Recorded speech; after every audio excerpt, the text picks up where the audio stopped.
Hey everybody, Dave Shalero here with Remax Traditions, coming to you with 5 common mistakes we see a lot of first-time homebuyers make that we want to bring up so that you can avoid them.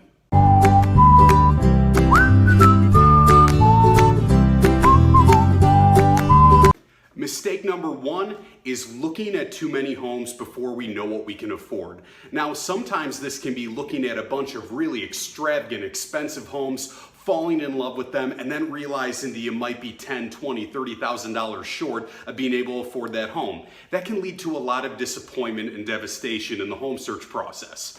But this can also be a situation where you might actually be underselling yourself, where you can actually afford a lot more than you think. So there's one way to mitigate this problem, and that's simple. Get pre-approved by a lender as soon as you can.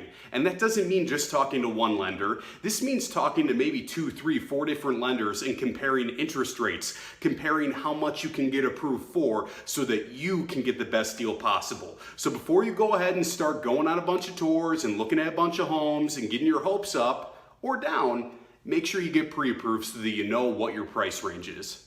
Mistake number 2 is forgetting the difference between wants and needs. The fact of the matter is that when we're looking for our first home, chances are we have some type of vision or picture in our head of what that home's gonna look like. Maybe it's on a big lot of land. Maybe it has 4 bedrooms. Maybe you have that really nice finished basement. It all depends on who it is that's looking for the home. But it's very important to recognize that there's a difference between the things that we really want and would be really nice and the things that we absolutely need. For some families, they might need to be in a really good school district that's high performing.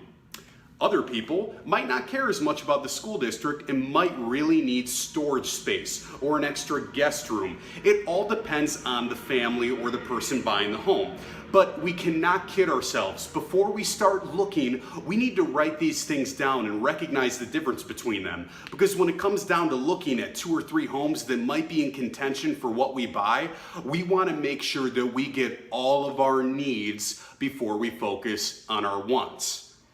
In my opinion, on your first home purchase, you might not be able to get every single one of your wants. And that's mistake number 3 that a lot of people make, is thinking that they're going to get the perfect first home that has everything that they want and everything that they need. Fact of the matter, guys, is that you need to take care of those needs first. And then if you can get about 75% of your wants, you'll see that you'll really enjoy this first home that you get and that you can build into it and maybe eventually someday be able to nail down all of those wants. So mistakes 2 and 3 is forgetting the difference between wants and needs and then thinking that you're gonna have to get every single one of your wants on your first home purchase.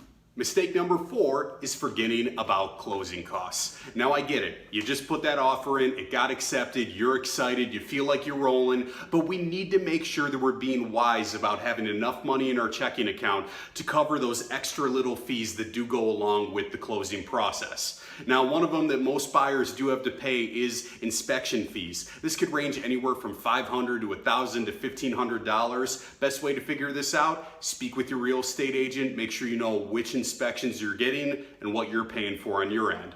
Also, other closing fees going along with title fees and lender fees could range anywhere for a buyer from about 3 to 5% of the overall purchase price. So if you're buying a $100,000 home and you want to have all the money you need for closing, you better put away somewhere between $3,000 to $5,000 to have at closing date. Best way to figure out that exact number is to speak with your lender early to get your loan application started and know how much money you need to go ahead and pay for those extra fees. Because if you're smart about it, it's going to make the process so much easier in the end. So make sure we do not forget about the extra costs associated with closing. And finally, mistake number 5, don't forget, breathe.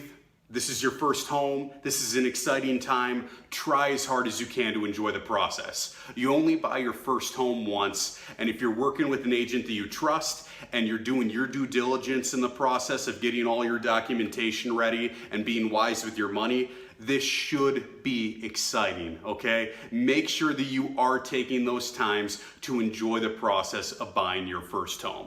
Now, if you are interested in buying a home, like always, please feel free to reach out. You can reach me via via call, text, email, always willing to help out. Dave Shalero with RE/MAX Traditions, talking to you about 5 mistakes you want to avoid when you're buying your first home. Have a great day, everybody.